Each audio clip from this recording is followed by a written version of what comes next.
bienvenue à cette journée dédiée au pôle expert sport du groupe Omnes Éducation, anciennement INSECU. Bonjour à vous qui avez fait le trajet et venu jusqu'à nous ici au campus Eiffel 4. Et puis bonjour à vous tous qui êtes en ligne et qui êtes très nombreux à nous suivre aujourd'hui. Alors aujourd'hui, on vous propose une journée dédiée à deux thématiques, la passion et puis surtout le sport. On va essayer de répondre avec nos invités à plein de problématiques que vous vous posez sans doute.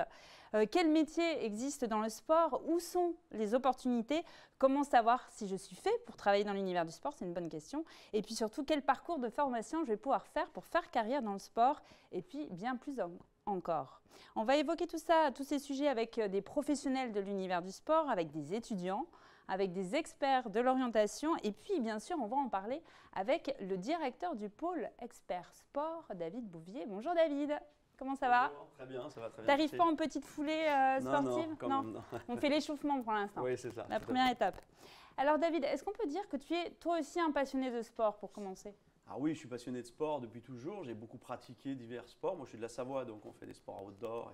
En direct de Chambéry, là? En direct, voilà, en direct pour venir à Paris. Et puis, c'est vrai que j'ai eu de la chance de travailler dans l'univers du sport par le biais d'une école, puisque aujourd'hui, je suis le directeur du pôle sport.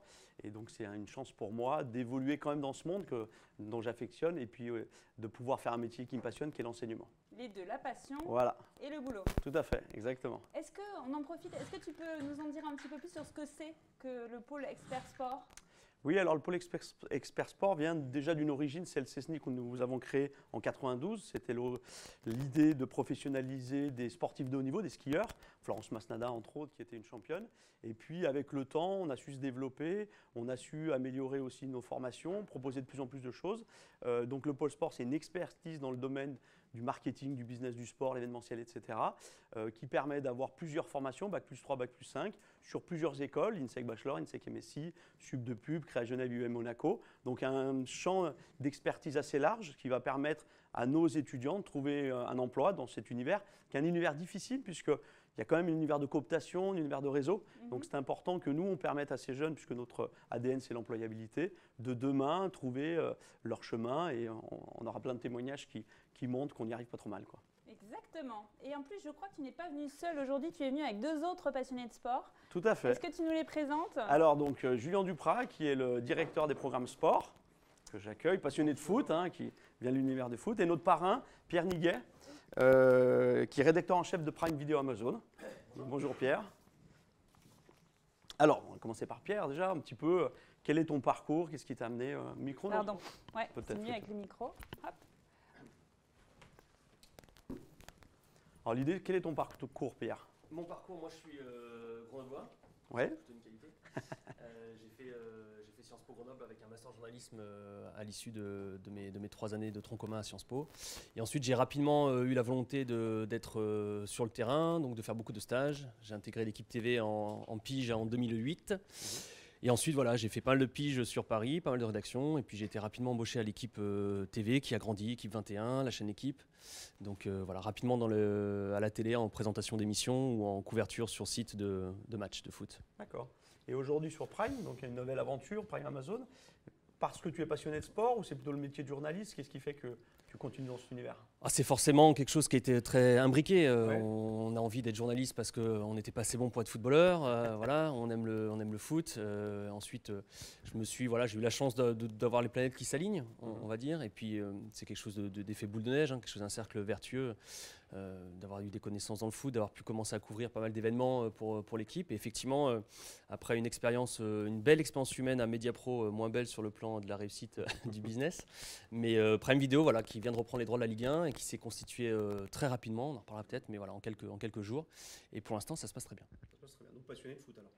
Oui, ouais. Passionné de foot, obsédé par le foot, malheureusement. Pour le GF38, ouais, on peut en parler longuement, mais je ne suis pas sûr que ça intéresse beaucoup les gens, mais je peux faire 3 heures Nous de aussi, suite. parce qu'on a un étudiant qui a été embauché au GF38 que C'est Julien vrai connaît bien, qui a fait une section D'accord. Chambéry, et donc il fait l'hospitalité au GF. Donc on connaît bien. Il a tout compris. Voilà, c'est ça. En plus avec Stéphane Rosnoblet qui est le président de Grenoble. Voilà, Exactement. Au provincial. Quel est ton quotidien chez Amazon aujourd'hui pour que les étudiants comprennent un peu c'est quoi le métier, comment ça se déroule? Écoutez, nous on diffuse donc 8 matchs en détenteur de droit sur la Ligue 1. On a une émission hebdomadaire d'1h15 le dimanche qui s'appelle Dimanche Soir Football et un multiplex des 4 matchs du dimanche 15h. Donc c'est un dispositif somme toute assez restreint, mais qui a le mérite d'être assez novateur. Amazon, je pense que les gens qui nous regardent sont des gens assez jeunes qui ont l'habitude du streaming, des plateformes. Donc là, voilà, on clique sur une fenêtre. Vous voulez regarder Clermont-Lille ce samedi à 17 h, vous cliquez sur la fenêtre, vous avez 20 minutes d'avant-match, 20 minutes d'après-match, la fenêtre se referme. Vous voulez cliquer sur une autre fenêtre, vous cliquez sur l'émission du dimanche présentée par Marina Lorenzo. Donc voilà, il y a beaucoup de choses à faire, beaucoup de choses à faire avec notre prestataire, avec la Ligue de foot professionnelle, avec les clubs, parce que les clubs, voilà, Julien a travaillé à Evian, il sait ce que c'est. Les clubs ont des habitudes qu'on casse un petit peu, mais ça se passe plutôt bien, puisque l'avantage d'Amazon, c'est que le traitement est somme toute assez égalitaire sur tous les clubs, donc c'est pas péjoratif, puisque je soutiens un petit club, je le sais, mais Clermont-Metz est quasiment autant valorisé qu'un PSG Lyon sur la plateforme. Je dis bien quasiment parce qu'on a un traitement différencié sur le match du dimanche 20h45. Donc voilà, le quotidien, c'est des liens avec le club, c'est des tournages de reportages, des entretiens, et puis une valorisation de tous nos matchs à partir du vendredi. Là, ce vendredi, PSG Angers, par exemple, à 21h sur Prime. Donc voilà, on est en lien avec les clubs et on essaie à chaque fois de proposer un contenu un peu original. D'accord. Amazon Prime a été bien accepté par les clubs puisque c'est un changement. Tu as eu l'épisode Media Pro, Canal qui était un peu historique. Donc aujourd'hui, tu sens qu'il y a une adhésion, que ça fonctionne bien? Bah écoutez, je pense qu'on est clairement à un tournant de l'univers des droits télé. Depuis 2 ans et demi, je pense qu'il ne s'est jamais autant passé de choses que ces 20 dernières années. L'arrivée de Bein en 2012 avait été un peu critiquée, mais tout s'est très bien passé ensuite. Là, effectivement, Mediapro a mis un vrai coup de pied, pas au sens positif, sur l'histoire des droits, même si en termes de traitement, moi je vais me cantonner à parler d'éditorial.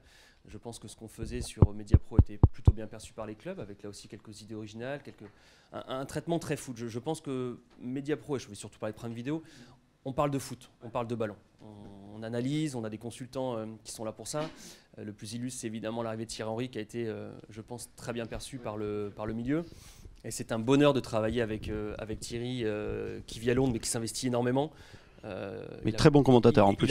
Il appelle souvent, je peux vous le dire, pour parler de tout. Il est exigeant et c'est agréable de travailler avec des telles personnes.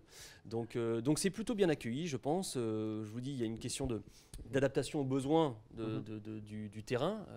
Pour être précis, on rend l'antenne 20 minutes après le match, donc on a besoin d'avoir des intervenants dans les 20 minutes qui suivent le match.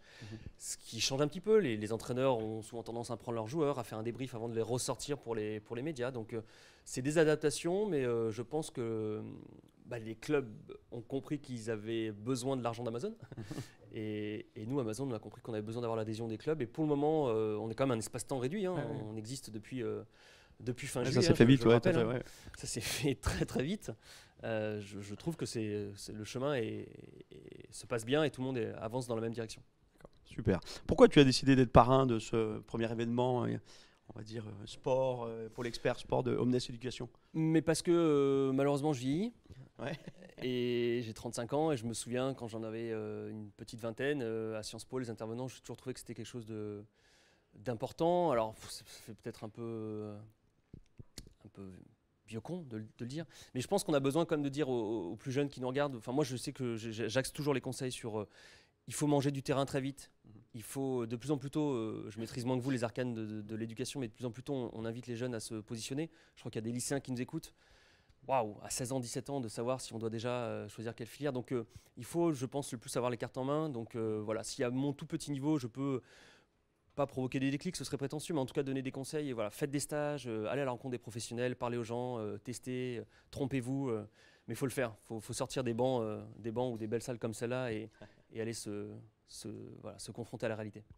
Ouais, alors ça va plaire à Julien parce qu'on a décidé beaucoup, nous, d'investir dans cet applicatif avec des immersions entreprises. Nous, on vient du foot, donc on se rend compte que le bénévolat est hyper important. Et donc, on insiste pour que les étudiants s'investissent par du bénévolat, aller dans les clubs. Là, ce week-end, il y a GFA Annecy, qui est un gros derby. On aura énormément de bénévoles qui vont participer à la vie active d'un club. Donc, je suis complètement d'accord avec l'idée de s'investir, quoi. Oui, de s'investir à tous les niveaux, que ce soit, moi je suis plus média, communication, mais avant de commencer à couvrir le conflit au Kosovo, faut aller faire la fête de la saucisse dans le village à côté. Et moi je l'ai fait, j'ai adoré. Et c'est comme ça qu'on progresse, qu'on sait si on arrive à faire un bon son en radio, qu'on fait une belle image avec la caméra, qu'on fait un bon papier derrière. Et ensuite on grandit tranquillement les choses. Évidemment, j'en parlais tout à l'heure avec l'intervenant du PSG, je crois qu'un joueur a évidemment envie de jouer au PSG, mais sois bon déjà dans ton petit club de quartier. Et voilà, je pense que c'est le conseil qu'on peut donner à tous les jeunes qui ont envie de percer le sport dans la direction, dans le management, dans le marketing. Allons-y tranquillement pour progresser et surtout de tester des choses avant de faire des choses plus importantes. Très bien, merci Pierre. Merci beaucoup. Alors, je vous propose propose d'accueillir la Dream Team de notre première séquence de la journée avec des témoignages de professionnels qui sont venus nous faire découvrir leur quotidien et nous prodiguer leur précieux retour d'expérience de professionnels du terrain. Messieurs, si vous voulez bien nous rejoindre, je te laisse nous présenter tes invités.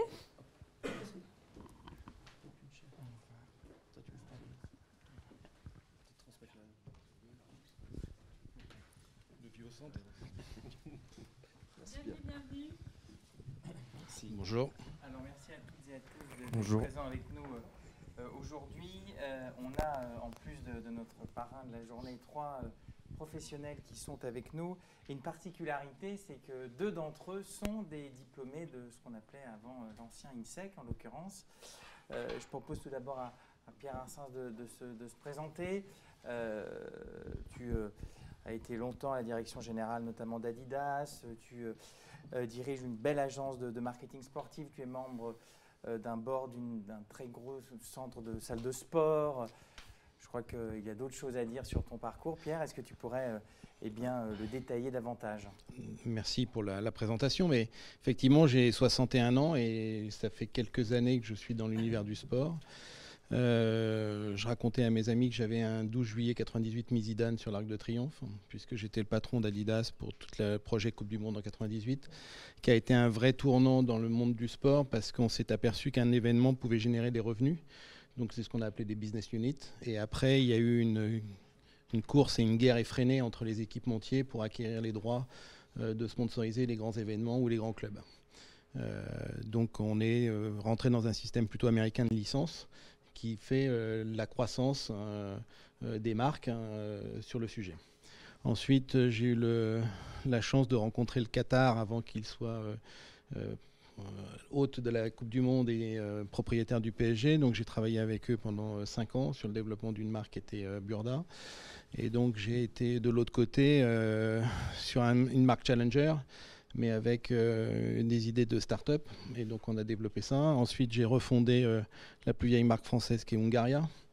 Et j'ai eu le droit d'être en compétition contre les grosses marques. Et à chaque fois, on a pris un certain nombre de clubs, et notamment dans le rugby, puisqu'on avait Toulon, La Rochelle, et j'ai même eu des demi-finales avec les 2 maillots l'un contre l'autre. Donc, quand vous êtes le président fondateur et que vous générez tout ce que ça comporte, vous voyez tous les métiers. J'ai été membre du board de Fitness Park, effectivement, dans un développement avec toutes les problématiques de l'entrée des fonds pour l'aide au développement et les croissances des groupes.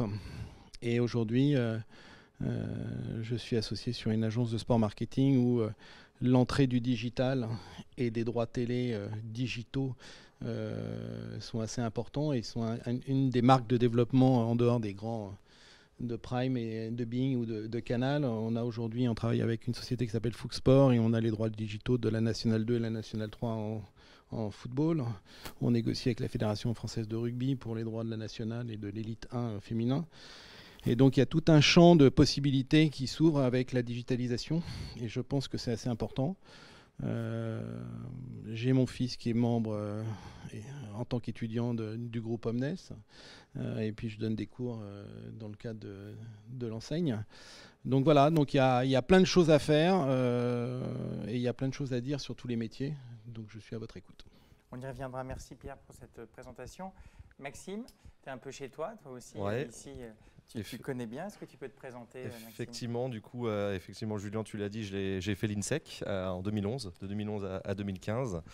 Après, j'ai enchaîné sur une école de commerce spécialisée dans le sport, parce que j'ai toujours voulu, comme nous tous, travailler dans l'univers du sport et notamment du business, créer du business dans le sport.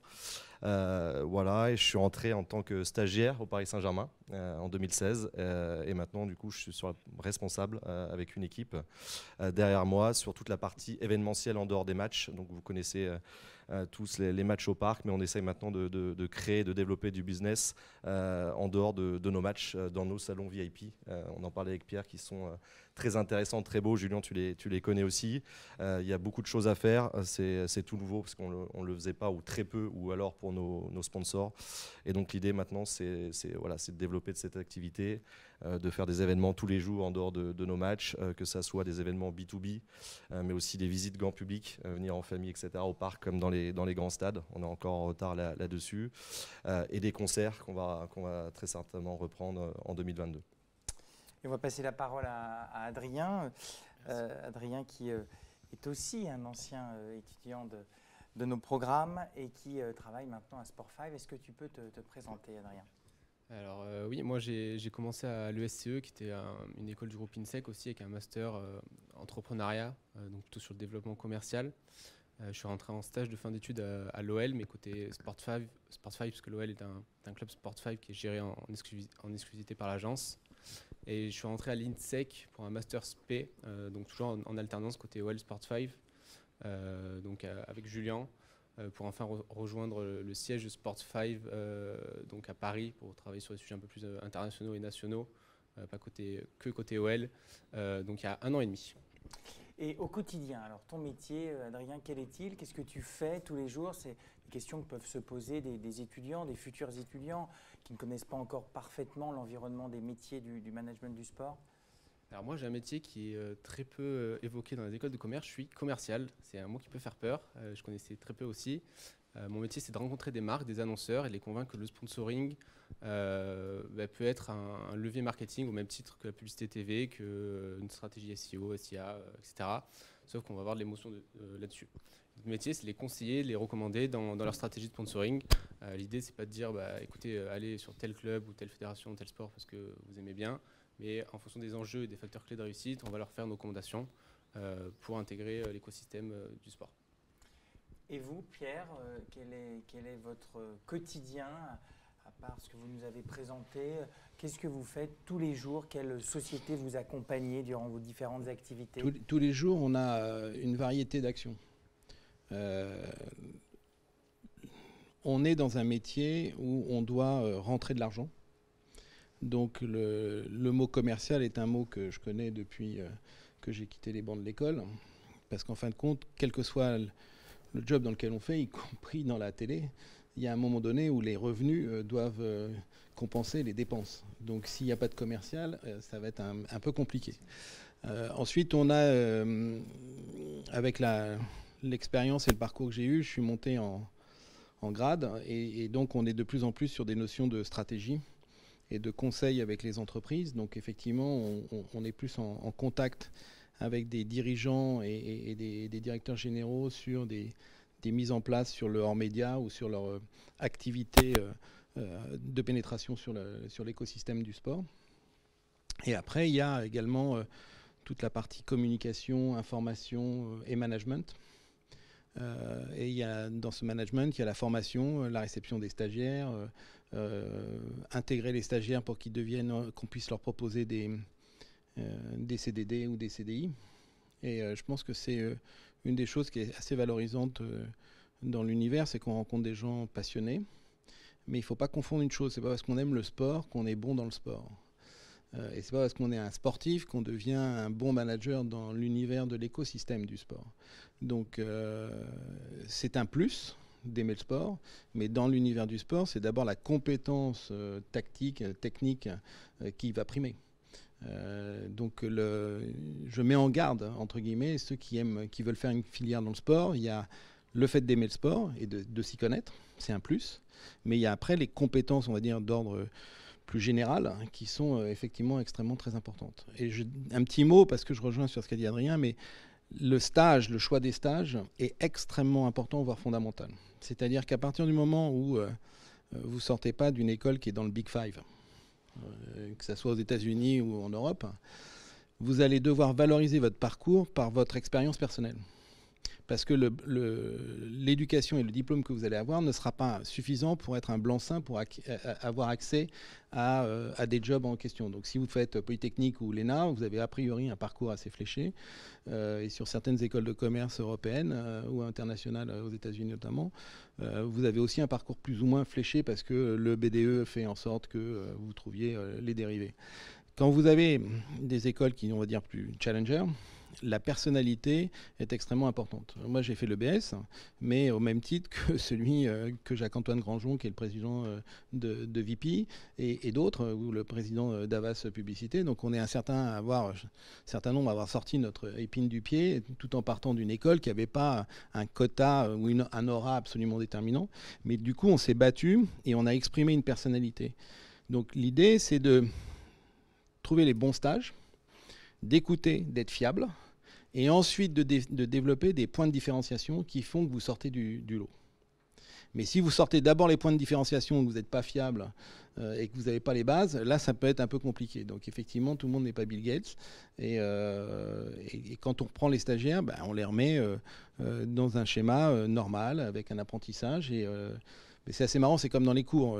Sur une audience de 30 ou 40 personnes, on voit très vite les 5 qui sont très bons, les 20 qui sont moyens et les 15 qui ne feront jamais rien. Voilà.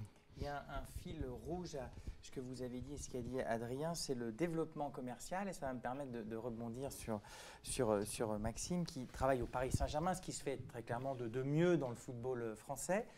Et pourtant, Maxime, il faut que tu fasses aussi du commercial, donc très clairement. Toi aussi, tu dois développer le chiffre d'affaires de ton entreprise. Exactement. Du coup, comme je disais, l'activité est nouvelle chez nous. Donc, j'ai aussi des commerciaux et moi-même aussi sur le poste de commercial pour aller chercher du chiffre d'affaires, du business en dehors de tout ce qu'on fait bien maintenant, c'est-à-dire la billetterie, les hospitalités. On en parlait tout à l'heure.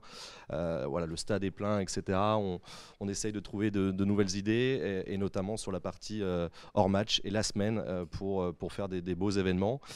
Du coup, j'ai 2 commerciaux qui essayent de trouver des entreprises qui veulent venir au Parc des Princes parce que tout le monde ne sait pas. On fait encore ça parce qu'il manque de visibilité, on y travaille.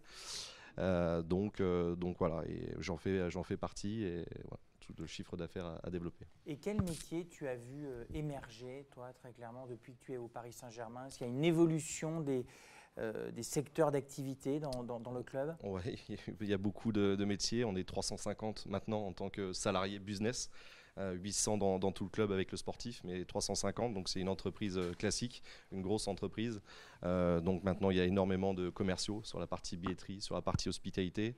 On a créé cette nouvelle activité séminaire et événements. Ça fait 6 à 7 personnes supplémentaires, donc énormément de commerciaux. La production, parce qu'il y a les commerciaux effectivement, mais après il faut produire les événements.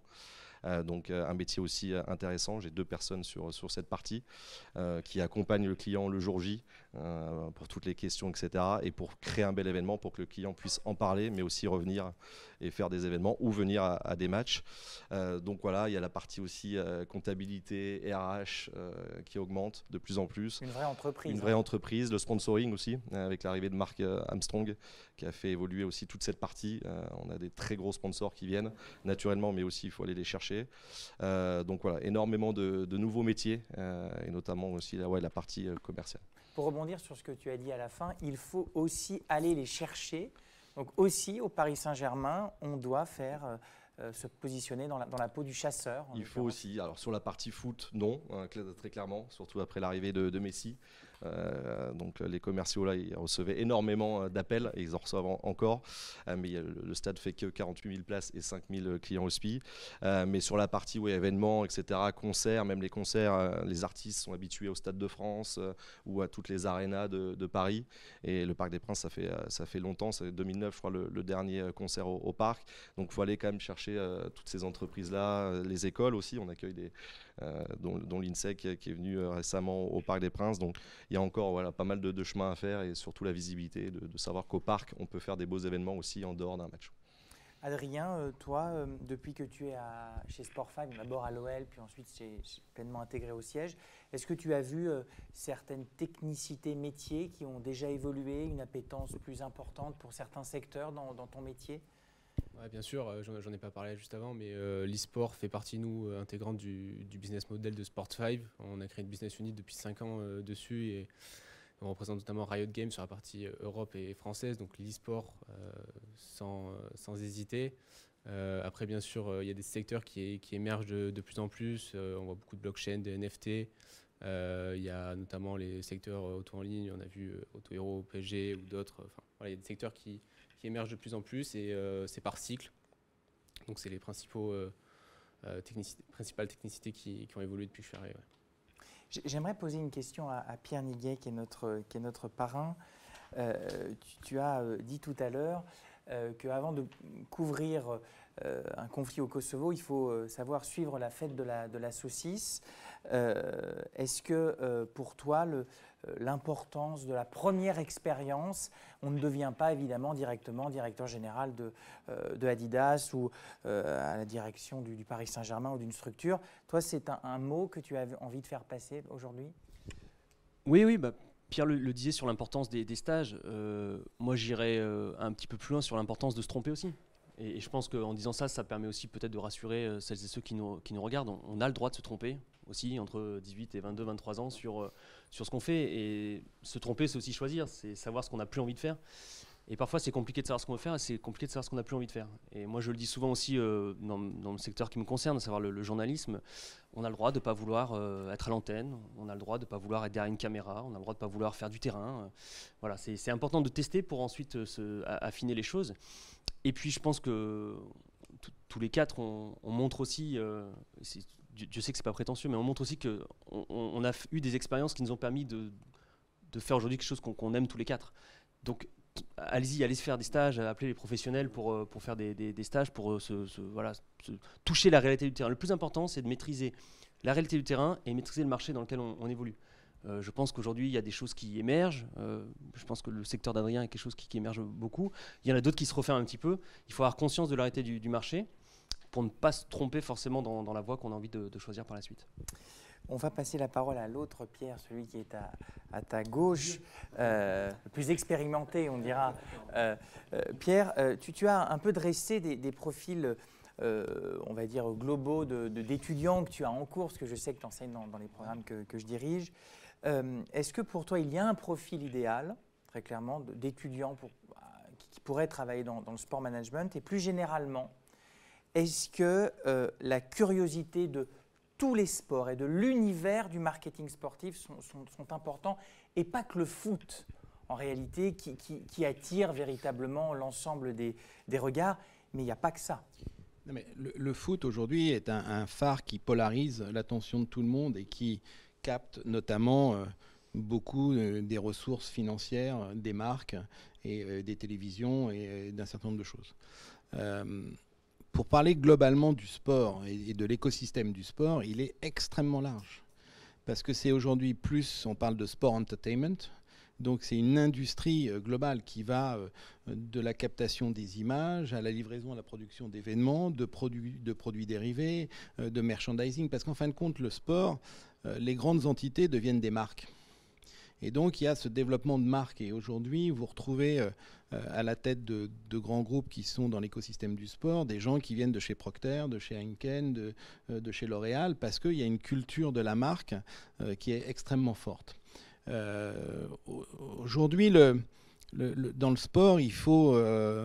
c'est pas que le foot, entre guillemets, c'est pas que le PSG. Il y a des milliards de choses et je suis toujours effaré quand je vois, ou étonné quand je vois une championne d'Europe ou du monde de surf ne pas avoir de sponsor alors qu'elle peut avoir une niche bien particulière. Une jeune femme aujourd'hui, c'est pas seulement sa beauté esthétique, mais sa performance sportive, mais aussi son intérêt, sa culture, ce qu'elle va donner aux autres et la diversité des programmes et la diversité des personnes qui peuvent intégrer le monde du sport est extrêmement large. Il n'y a pas de profil type. La seule chose, c'est ce que j'ai dit précédemment. Il faut avoir dans le sport, il y a souvent beaucoup de passion. Plus vous allez aller vers le haut niveau, plus ce sont des gens qui dédient leur vie à leur pratique. Donc si vous ne pouvez pas y aller en étant entre guillemets amateur, mais il faut être vraiment pro avec eux. Quelqu'un qui va s'entraîner tous les jours pour courir le marathon, elle a peut-être plus de mérite qu'un Neymar qui, entre deux chichas et deux abdos, rentre chez lui tranquillement. Non mais j'adore le PSG, mais je veux dire, je fais exprès d'être clivant pour que les gens comprennent qu'il y a des gens qui méritent peut-être plus encore et qui sont dans l'ombre. Et ces gens-là, quand vous les approchez, vous devez avoir le même niveau d'engagement. Donc en fin de compte, le sport a une vertu, c'est qu'il vous donne plusieurs vies. Il y a ceux qui vivent le sport et il y a ceux qui sont autour du sport. Et donc, quand vous êtes confronté à cet univers de sport, vous devez y mettre un engagement total. Alors, la passion est souvent destructrice, même si cette folie est douce à entendre et on est tous passionnés parce qu'on fait tous des jobs qu'on adore et puis on s'est construit nos jobs. Mais ça ne suffit pas. C'est-à-dire qu'il faut avoir les compétences et les qualités naturelles, plus l'engagement pour pouvoir prétendre à vraiment performer. Donc c'est ça l'histoire. Il n'y a pas de profil type, il n'y a pas de sexe, de couleur, de modèle d'éducation ou de scolarité, mais par contre il y a de l'engagement, de la compréhension, de l'écoute, et après de la créativité. Donc c'est un petit panel, comme à chaque fois on dit le talent sans le travail n'existe pas, mais là c'est un peu pareil, il faut à la fois connaître le sport et l'univers du sport. Donc je vais faire de la pub pour quelqu'un, mais je pense que l'équipe est une bible que tous les gens qui devraient aller dans le sport ou dans l'univers du sport devraient commencer à comprendre. Ensuite, il y a la connaissance et l'ouverture sur l'écosystème et comprendre les deuxième, troisième, quatrième niveaux qu'il peut y avoir derrière, parce que il a le développement au PSG de l'événementiel. Ce sont des produits dérivés du produit principal qui est le match de l'équipe première, mais derrière il y a tout le reste qui découle. Quand chez Sport5, que je connais bien puisque à la suite de Darmon j'ai repris l'équipe de France de foot, donc j'ai fait toute la matrice qui existe actuellement et on a renettoyé toutes les écuries, mais on a aujourd'hui le e-sport c'est une chose, mais c'est une branche qui cartonne, mais il y a plein de petites autres choses et donc demain il faut être tout le temps être mobile et être flexible. On va parler d'un élément qui entraîne souvent des questions de nos étudiants. C'est autour de, on va dire, le salaire, le revenu dans le secteur du sport. C'est peut-être une question qui fâche, je ne vais pas vous demander combien vous gagnez, messieurs, rassurez-vous, ce n'est pas l'objectif d'aujourd'hui, mais est-ce qu'il y a des steps aussi à passer dans le salaire? Et toi, par exemple, Adrien, quand tu as été diplômé, obtenu ton premier CDI officiellement, est-ce que tu as été préparé? Est-ce que tu as pu faire valoir certaines expériences pour valoriser ton revenu? Oui, bien sûr. Déjà, moi, à la fin de mon stage de fin d'études, moi, je me trouvais trop tendre pour être en CDI, notamment sur la question salariale. Donc, c'est pour ça que j'ai choisi de faire une alternance et d'arriver sur le marché du travail avec 1 an et demi. Donc, automatiquement, ça me donne un peu plus de confiance. Donc, moi, j'encourage vraiment tout le monde à faire des alternances, du bénévolat pour accumuler de l'expérience et du coup de la confiance. Et après, au niveau salarial, je pense que toutes les entreprises sont aussi un petit peu différentes. Donc ça, il faut aussi savoir s'adapter. Et ce qui est sûr pour mon cas, c'est que la fonction commerciale permet aussi d'avoir un salaire fixe et un variable. Et même si c'est un métier qui est très dur, où il faut se lever le matin, trouver des marques, des marchés, se prendre des vents, excusez-moi l'expression, mais c'est vrai. Mais c'est aussi la fonction qui peut permettre d'avoir un salaire plus, je ne dirais pas limité, mais en fait, au plus on vend, au plus on peut gagner d'argent. Donc la fonction commerciale a cette vertu-là. Maxime, j'imagine que tu n'as pas le salaire de Neymar ni de Messi. Non. Est-ce que là aussi, la fonction commerciale, puisque tu parlais de cette volonté de développement que tu as dans tes services, est-ce que c'est aussi une incentive qui intéresse très clairement et qui peut augmenter le revenu? Bien sûr. Moi, du coup, j'ai commencé en stage, donc en bas de l'échelle. J'ai eu la chance de faire 3 postes différents maintenant, donc c'est le 3e poste, donc une évolution naturelle. Maintenant, j'ai une équipe, donc effectivement, il y a une évolution, mais tu l'as dit, on n'a pas le salaire des sportifs, et donc ça, il faut faire attention aussi. T'en parlais, Pierre, mais du coup, il y a le sportif d'un côté, et il y a toute la partie business de l'autre. Et quand on entend certains étudiants ou même la famille, etc., parler de salaire, il faut faire attention aussi. Voilà, on démarre, c'est assez difficile. Il faut créer son réseau, son poste. Il y a beaucoup de monde qui veut faire ça, travailler dans le domaine du sport. Donc déjà, il faut faire attention, on ne touche pas effectivement comme le sportif. Et après, oui, un peu comme toi, donc j'ai la partie commerciale. Donc effectivement, tu peux aller chercher du chiffre d'affaires supplémentaire par rapport à ton fixe. Donc ça aussi, c'est très intéressant. En plus, l'activité est nouvelle, donc il y a plein de choses à faire. Et le but, c'est de développer fort cette activité. Donc du coup, tu peux aller chercher effectivement plus que ton fixe. Julien, juste excuse-moi de te couper la parole, mais je pense que j'ai une expérience qui est un peu plus longue que tout le monde, donc j'ai vu forcément au fur et à mesure des années, j'ai pu accumuler une vision sur le marché. Ce qui est très important de savoir, c'est que dans une carrière, puisqu'on parle de carrière, le stage, c'est la première petite marche de la construction de sa carrière. Et ensuite, vous avez les premiers jobs. Si vous intégrez une grosse marque ou une identité avec une notoriété assez forte, donc le PSG, Sport 5 dans l'univers des agences, mais dans les médias, pour autant, il y a d'autres petites structures qui sont autour. Donc, si vous intégrez une grande structure, vous avez une chance d'avoir une formation complémentaire à votre scolarité, mais votre niveau de rémunération va globalement être inférieur à celui que vous pourrez avoir dans des plus petites structures et qui cherchent à attirer des talents ou qui compensent une partie de leur déficit d'organisation, de méthodologie et donc de continuité dans l'apprentissage par un salaire un petit peu plus élevé. Ça, c'est une première constante qu'il faut que tout le monde ait en tête. C'est-à-dire que si vous voulez construire votre carrière, si vous rentrez chez Nike et Adidas, vous allez avoir dans votre CV, ça va être bien. Et quand vous allez en sortir, vous allez pouvoir vous faire payer plus cher. Mais quand vous voulez l'intégrer, vous allez être payé moins que si vous allez chez un distributeur X ou Y qui va vous mettre à toutes les sauces.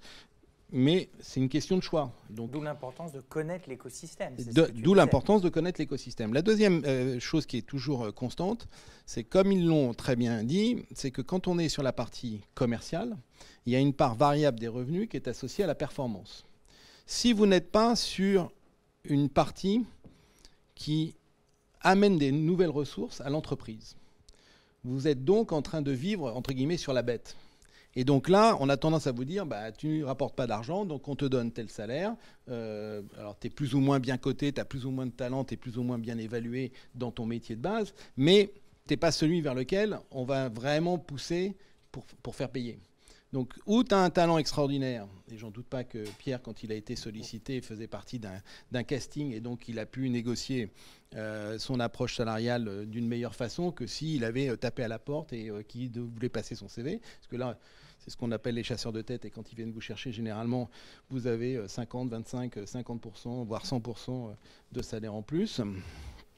Après, vous avez le choix de l'argent ou de la carrière, et de l'immédiateté ou du futur. Donc c'est assez important, sachant que jusqu'à 35 ans, il est assez rare, même si aujourd'hui c'est l'est, mais qu'on atteigne un poste de directeur général. Donc c'est qu'aujourd'hui, à 35 ans, si vous êtes directeur général, c'est que vous êtes identifié comme un jeune talent depuis pas mal de temps. Dans les grands groupes, ils ont des formations complémentaires pour les jeunes talents. On a des séminaires spécialisés pour nous faire passer de 16 sur 20 à 18 sur 20 ou à 19. Donc voilà, donc tout ça est organisé, mais c'est toujours ce que vous allez développer dès l'école, entre guillemets. C'est de savoir quel est le niveau d'engagement que vous y mettez, quelle est l'application que vous y mettez, quelle est la culture que vous allez chercher en complément. Il y a le cours et puis je lis l'équipe, je me renseigne, c'est quoi de lire entre les lignes, d'aller plus loin. Je veux dire, ceux qui réussissent, ils n'ont jamais réussi parce que c'est tombé par l'arbre. Des fois, c'est par le réseau, mais encore faut-il cultiver son réseau, mais c'est jamais vraiment le hasard. Les gens qui y arrivent, il n'y a pas d'ovni et d'escrocs véritables. On a beaucoup parlé du savoir-faire, en l'occurrence des compétences dans le sport. Et en tout cas, moi, c'est un élément que j'essaye de développer dans les programmes, c'est le savoir-être véritablement. C'est-à-dire que nos étudiants et étudiantes doivent être en tout cas comprendre cette importance du savoir-être. Et dans le sport, pourtant, on a tendance à dire qu'on est un peu tous copains, que c'est la passion, mais il y a quand même de la rigueur, Maxime, et aussi un comportement à avoir en entreprise. Bien sûr, ouais. Comme tu l'as dit, ça reste une entreprise. Effectivement, c'est le monde du sport, c'est une passion, comme on l'a dit. On adore faire ça, on adore travailler dans cet univers, mais ça reste une entreprise. Il y a énormément de collègues.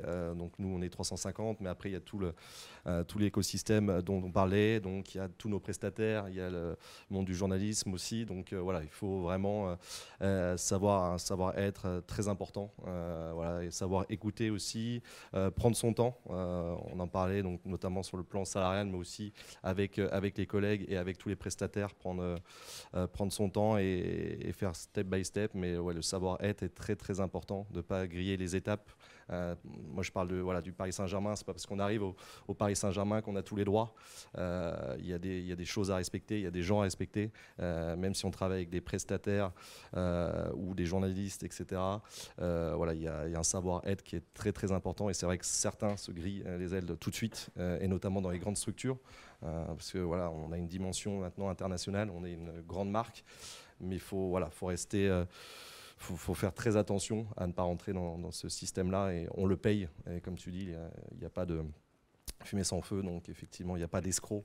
Donc si tu ne respectes pas et si tu n'as pas un bien-être, tu peux le payer très rapidement.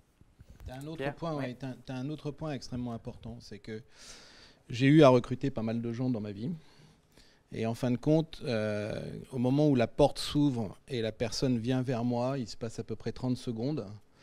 Et dans 95% des cas, je savais qui j'allais prendre et qui j'allais pas prendre. Et je m'interdisais de me fier à ce premier instinct. Donc j'allais jusqu'au bout.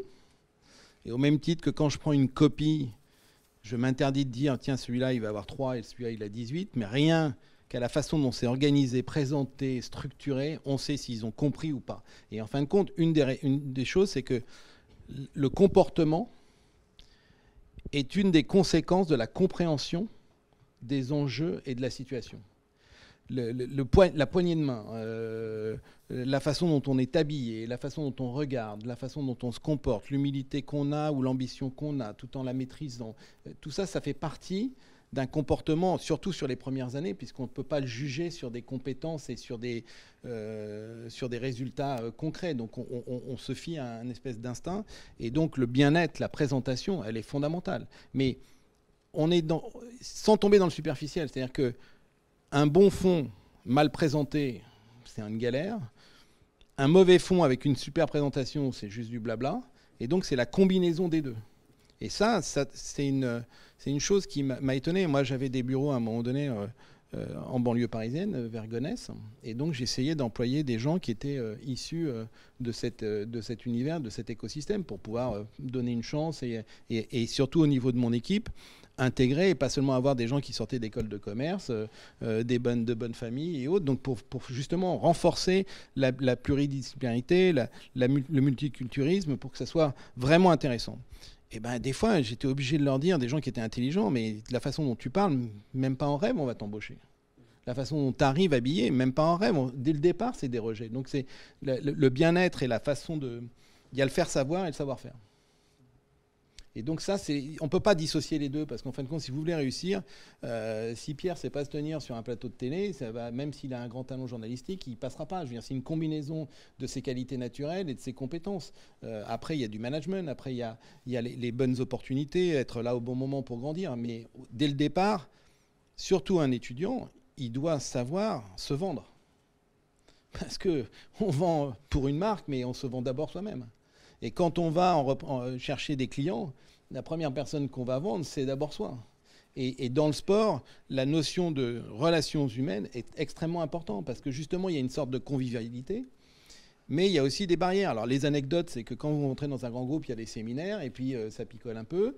Et puis il y a ceux qui savent se tenir et ceux qui lâchent le truc. Au PSG, il doit y en avoir qui, dans les loges, quand il y a un but de Neymar ou de Messi, ils hurlent et ils font le tour 3 fois du travail. Mais ils oublient qu'ils sont dans le travail, que les gens les regardent, et que derrière, ils sont convoqués. On leur dit, maintenant, camarade, t'es pas là pour ton plaisir, t'es là pour bosser. Donc que t'aimes le club, c'est bien, mais pas de manifestations intempestives. Et autres. Donc il y a un contrôle de soi-même. Et donc ce qui est assez difficile, c'est que la ligne blanche, elle n'est pas matérialisée dans l'univers du sport parce que c'est assez cool, assez convivial, mais en fin de compte, elle existe toujours. Et ça, les étudiants, c'est là où le retour d'expérience et les cours avec des pros est assez intéressant. C'est-à-dire qu'il y a la partie didactique et il y a la partie concrète, de retour d'expérience, et c'est fondamental pour eux. Donc il y a leurs parents et puis il y a leurs profs qui doivent les aider à s'armer pour ça. Pardon. Pierre enseigne le sporting event dans nos programmes, un cours évidemment passionnant. Adrien, un petit mot sur le savoir-être aussi également, et peut-être nous dire, au-delà de ton expérience professionnelle que tu as glanée dans ton stage, dans ton alternance, qu'est-ce que nos programmes sport t'ont permis d'acquérir, si nous avons permis de te transmettre quelque chose? Et on n'a pas préparé la question. Je ne vais pas dire non là. Mais la question est extrêmement libre. Bien sûr. C'était surtout avoir une vision métier vraiment à 360. Moi, c'est vrai que j'étais de suite un petit peu dans le sponsoring, dans la publicité, mais tout ce qui était cours de journalisme avec Vincent Duluc, on a eu énormément de cours aussi sur le digital, sur les relations presse, des choses que je ne connaissais absolument rien. Et c'est bien d'avoir des petites compétences un petit peu partout pour justement maîtriser l'écosystème. Je crois qu'on en a tous parlé aujourd'hui. C'est ça aujourd'hui que l'INSEC m'a apporté, c'est avoir vraiment une vision métier globale. Alors bien sûr, j'ai une spécialisation dans le sponsoring, parce que c'est mon métier de tous les jours, mais grâce à l'INSEC, j'ai aussi pu avoir des petites bribes de chaque métier du sport, ce qui fait qu'aujourd'hui, je pense avoir une vision métier à mon humble échelle au niveau du sport. Maxime, on n'est pas très loin de la conclusion de cet échange. Si tu avais, toi, un conseil, un élément sur lequel tu voudrais insister, ta petite carte blanche de fin d'intervention. Compliqué. Et pas le prono de PSG Angers de vendredi. Non, ça c'est bon. Du coup, un conseil, non, mais si vous voulez travailler dans l'univers du sport, bien entendu, je pense qu'on va tous dire d'y aller, de foncer, mais voilà, on vous a tous dit de faire aussi attention. Donc il y a ce fameux univers du sport avec toute la passion, mais ça reste une entreprise derrière. Donc voilà, essayez de vous démarquer. C'est vrai, on en parlait tout à l'heure. Moi, j'ai eu la chance aussi de partir à l'étranger, 2 fois 6 mois au Mexique et aux États-Unis. Ça m'a énormément appris personnellement, mais aussi après lors de mes entretiens aussi pour se vendre. Donc pour essayer aussi de se démarquer de ces grandes écoles de ce top 5. Donc voilà, des choses comme aussi le 4L Trophy, que j'ai eu la chance de faire aussi, toutes ces expériences différentes.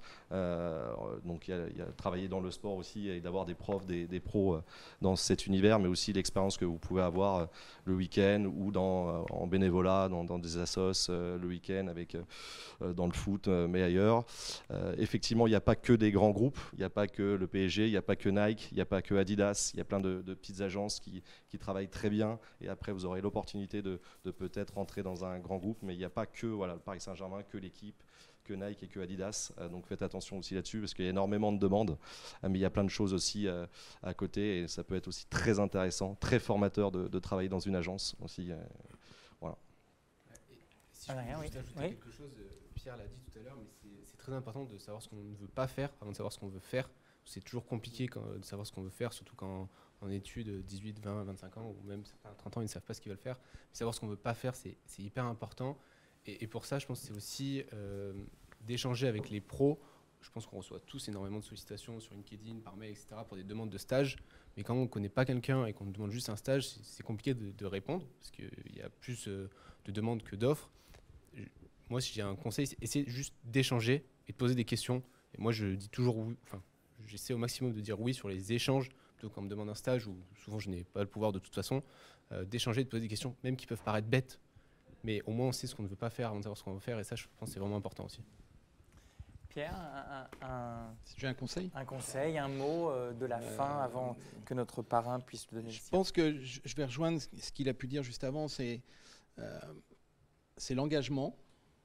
Et cet engagement, vous pouvez le prouver par l'action. Ne soyez pas dans la réaction et dans l'attente, dans l'action. Donc dans l'action, c'est soutenir une association, faire partie intégrante, aller dans le bénévolat, marquer vos expériences. Quand vous avez fait du sport de haut niveau, vous pouvez exprimer une certaine forme de compréhension sur les enjeux, la culture de l'entraînement, un certain nombre de choses. Quand vous êtes dans le bénévolat, vous êtes confronté à des éléments concrets. Or, les entreprises, quand elles cherchent un stagiaire, c'est pas juste pour faire des photocopies, loin s'en faut aujourd'hui. Aujourd'hui, ça vient quasiment, il ne faut pas le dire, mais quasiment compenser un demi-job. Et donc pour ça, il faut qu'on ait des gens qui soient pragmatiques et qui puissent rentrer dans l'action tout de suite. Si vous n'avez jamais rien fait avant, bah vous découvrez, vous commencez à regarder comment se passe le réseau social, la cantine, le machin, nanana, et puis à un moment donné, vous êtes inopérant, vous êtes le stagiaire.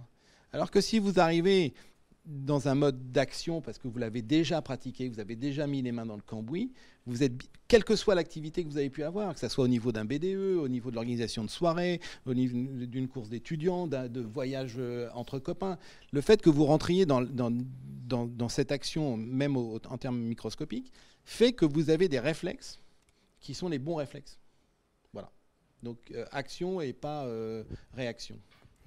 Pierre Niguet, est-ce que déjà ces échanges avec l'autre Pierre qui était à ta gauche, une encyclopédie, une encyclopédie, t'ont donné envie déjà de franchir la barrière et de laisser quelques heures Prime Video pour venir donner quelques cours chez nous? Bien sûr, mais tu connaissais la réponse sans me poser la question. Donc, non, oui, bien sûr. Non, mais moi j'adore. Enfin, je pense que quand on est journaliste de base, on est curieux, donc je le suis. Et de me nourrir de parcours. Voilà. Enfin, le PSG, je suis le PSG depuis 15 ans pour mon métier. J'ai fait tous les déplacements européens. Là, d'avoir l'aspect séminaire, événementiel est intéressant. Pierre est évidemment une bible dans son domaine, l'univers des droits, on en parlait tout à l'heure. Voilà. Maxime, il est dans quelque chose de plus novateur que je maîtrise moins, mais qui est aussi très, très porteur. Moi, si je dois dire un petit mot de conclusion à mon humble échelle, je suis très optimiste dans tout ce que je vous ai dit, et je le pense sincèrement. Il faut travailler tout.